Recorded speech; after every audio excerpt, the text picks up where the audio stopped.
Hello guys and gals, me Mudahar, and today's video is brought to you by our friends over at that one crappy uncle that loves to have a debate with you every time.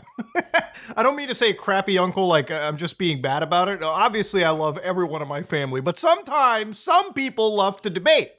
Now you probably noticed a video by Charlie. It was actually uploaded not too long ago. I actually just got home from work, but this has been brewing for a little bit. Charlie talked about CIA confirmed life on Mars. To which the CIA did not, ow god, I hit my, oh god, ow. CIA did not confirm life on Mars, okay, before I actually injured myself. That's gonna leave it, oof, ow, oof. Ooh, I really hit a nerve there. But ladies and gentlemen, to give you an idea, the actual source of my debate with family comes from this Daily Mail article that gets sent around.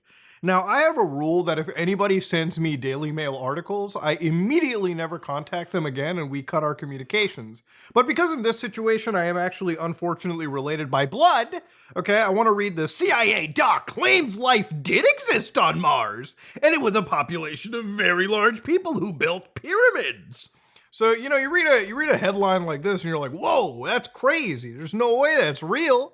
Obviously, it isn't real, but the thing about, you know, the Daily Mail is, much like TMZ or much like any bullshit paper that you read, you know, any paper that you can recognize from like the grocery store section where the gum is located by the checkout, that's when you know you should run away. So anyways, this comes from their science and tech team. All right, while NASA is searching for life on Mars, a CIA document claimed it was found 40 years ago. So again, you go down over here and they said the report details how the agency used the astral projection, the idea that a person's spirit can travel through the astral plane. Woo!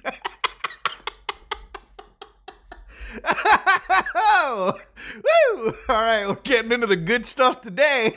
The study was part of Project Stargate, a secret U.S. Army unit established in 1979 focused on anomalous phenomena, including remote viewing, telepathy, and psychokinesis.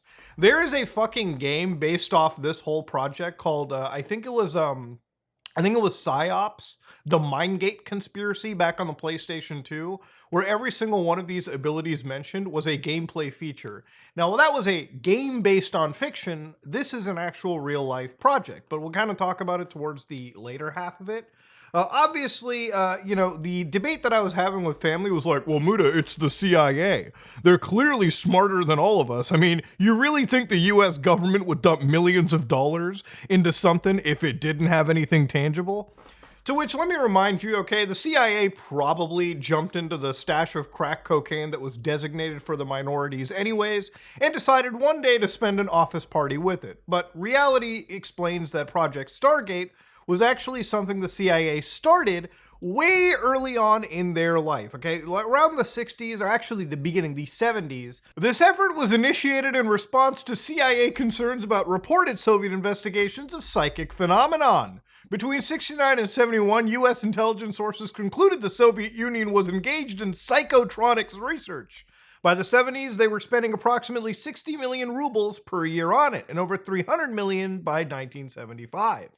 So the money and personnel devoted to this suggested they had achieved breakthroughs, even though the matter was considered speculative, controversial, and fringy. They literally saw their ops spending a shit ton of money on it, and the US was like, hold on, we can probably shuffle $20 million to this project, which again, for the US government, is nothing but a fucking rounding error. So I'm getting a bit ahead of myself, all right? We'll get back to Project Stargate in a bit. The actual information came out of the CIA reading room documents. I don't know if this is like some fucking Christmas gift they gave to us, but this is actually a level of delusion that has me siding more with the flat earthists than anything. And you know how fucking, you know, brutal I am with that, so you can imagine what I think here. So this is Mars Exploration, May 22nd, 1984. This is 9 pages. I don't expect my audience to be the Daily Mail audience. I'm sure we can get through this together, okay? All right? Maybe we'll add some Subway Surfers on the side. I don't know. Sealed envelopes coupled with geographic coordinates, okay? So the sealed envelope was given to the subject immediately prior to the interview, okay? So the person they're interviewing got this envelope. The envelope was not opened until after the interview. In the envelope was a 3x5 card with the following information. The planet Mars, time of interest approximately in 1 million years BC. So they got selected geographic coordinates provided by the party that they were given verbally to the subject during the interview, right? So it's interesting that we've got three topics here: Mars, a million years BC, and the time of interest. Well, that is the approximate time of interest. So this is how the actual interview went, okay? So they sat down. The interviewer goes, all right, now, using the information in the envelope I provided, exclusively focusing your attention now, using the information in the envelope, focus on 40.89 degrees north, 9.55 degrees west. And so the actual person they're interviewing goes, I want to say it looked like I don't know, it sort of looks, I kind of got an oblique view of a pyramid or pyramid form. It's very high, as we all were at the CIA offices that day. It's kind of sitting in a large depressed area. All right. It's yellowish, ochre colored. All right. Move in time to the time indicated in the envelope I provide you and describe what's happening. I'm tracking severe clouds, more like dust storm. It's geologic problem. Seems to be like just a minute. I got to iron this out. It's really weird. Just report your raw perceptions at this time. You're still early in the session. I'm looking at it in a after effect of a major geological problem. Okay, go back to the time before the problem. Total difference. It's oh hell, it's like a mountain of dirt, appear and then disappear before you go. Large flat surfaces, very smooth angles, walls, and they're really large. I mean, they're megalithic. All right. At this period in time, now before the geologic activity, look around in and around this area and see if you can find any activity. So this is where the aliens kind of come from, so we'll just look here, okay? I'm seeing, it's like a perception of a shadow of people. Very tall, thin, it's only a shadow. It's not as if they were there, it's not that they're there anymore. Go back to a period of time where they were there. It's like I get a lot of static on the line and everything. It's breaking up all the time, very fragmentary pieces. Just report the raw data, don't try to put things together, just report the raw data. I keep seeing very large people. They appear to be thin and tall. So some in the Minecraft community would call this Endermen. Some would call this giants. I would say that it's probably just aliens, all right? That's what they're seeing. Shit. They're very large people wearing some strange clothing. All right? Now, holding in this time period, I want to move from your physical location in the space to another physical location. So yeah, again, it's describing this pyramid structure and I guess you could say the society these giants live in. I want to remind people as we, proceed towards the end of this is an actual document provided by the Central Intelligence Agency and declassified. I believe this goes all the way back to 1984, so times were a lot different then. But anyways, to go into here, all right, this is the end, right? Very tall again, very large people, but they're thin. They look thin because of their height, and they dress like in, oh hell, it's like a real light silk. And it's not flowing type of clothes. It's like cut to fit. They were Raelians, I think. Move closer to one of them and ask them to tell you about themselves. They're ancient people. They're dying. It's past their time or age. Tell me about this. They're very philosophic about it. They're looking for a way to survive, and they just can't. Plus 40 minutes, definite voltage reversal, can't seem to get their way out, they can't seem to find their way out, so they're hanging on while they look or wait for something to return or something coming with the answer. What is it they're waiting for? There, evidently was a group or a party of them that went to find a new place to live. It's like I'm getting all kinds of overwhelming input of the corruption of their environment. It's failing very rapidly. And this group went somewhere, like a long way to find another place to live. What was the cause of the atmospheric disturbance or environmental disturbance? I see a picture of like, oh hell, it's almost a warp and oh god, this is difficult. It's like going, let's see, the raw data. Okay, I got a globe. It's like a globe that goes through a comet's tail, or it's through a river or something. It's all very cosmic. It's like space pictures. All right, now before you leave this individual, ask him if he knows if there's any way that ask him if he knows who you are and if there's a way you can help him. All I get is that they've doesn't know who I am, thinks he perceives I'm a hallucination or something.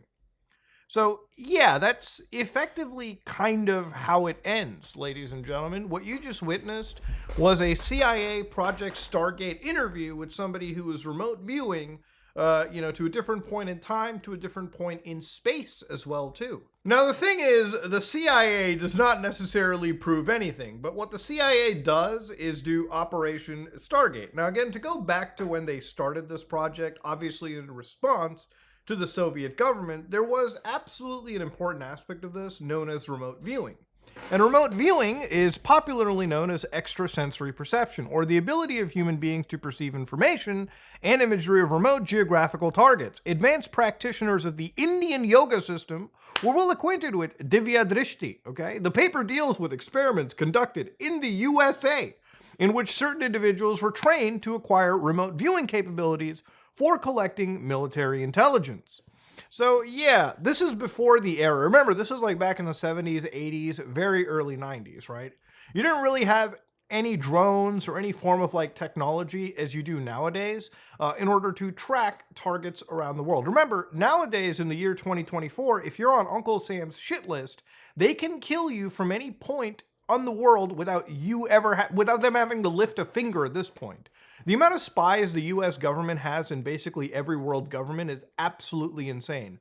There's probably a spy sitting right next to the Prime Minister of Canada, as there is a spy sitting right next to the Prime Minister of insert whatever country. There's a spy sitting in nearly every intelligence wing in every intelligence agency that is around the world. And this shouldn't be a real shock to you. The US spy system, if you really look into it, goes pretty international. But beyond just human intelligence, you're talking about a level of signal and technological intelligence that is unrivaled by anyone. Remember, this is the same government that, if we're going to be completely honest with ourselves, has developed some of the most dangerous cyber weapons that have still yet to be surpassed by any other country. And when it comes to, finding somebody in any part of the world, you're talking about drone technology, aerial technology that flies so high and so undetectable that you can basically detect anyone's live location if you really wanted to from the fucking stratosphere without any other person knowing. And if you wanted to kill them, it takes a bunch of pencil pushers of the CIA, one call to send a contractor out and basically put 2 in the head, 1 in the chest, or really any pattern of the 2, or any combination of bullets into whatever person they wanted. This is an organization that can drone strike somebody with a minimal loss of life, okay? Literally standing on a terrace, all right? This is how insane the Central Intelligence Agency and their ability to analyze, spy, and basically exhume human life. It's crazy shit when you look into the US intelligence apparatus and how wild it is today. But back in 1970, back in the 80s, back in the 90s, yeah, before all this technology, I don't doubt that there's a government agency that probably spent $20 million, which in the grand scheme of things for the US government is literally nothing, okay? Like literally $20 million means fucking all as a budget for the CIA. And when you really look into this project in of itself too, even people who are actually around here, so a psychic headhunter known as Major General Albert Stubblebean, literally said that the unit itself was small scale, comprised of 15 to 20 individuals, and was run out of an old, leaky wooden barracks, okay? So this wasn't even something that was at the top of the Central Intelligence Agency. Again, if you look into the origins of this project, it really did start from them basically responding to the Soviets who were spending so much money into this project. They had no idea if the Soviets even achieved anything worthwhile. Hell, I would even doubt the Soviets probably spent as much as the US thought that they did. But yeah, this was something that they wanted to at least counter, because if the Soviet government was spying in Langley or any US territory with spies that were actually working, why shouldn't the US government invest money to get that back? And one more piece of declassified information: an evaluation of the remote viewing program, research and operational applications, and a lot of this documentation from 1995 can pretty much explain what this issue was, right? So again, they talk about it. Studies of paranormal phenomena have nearly always been associated with controversy, obviously because you're dealing with parasciences. The intelligence community, beginning in 1970s, it has conducted a program intended to investigate the application of one phenomenon, remote viewing, or the ability to describe locations one has not visited. Conceptually, remote viewing would have to be tremendous potential utility for the intelligence community.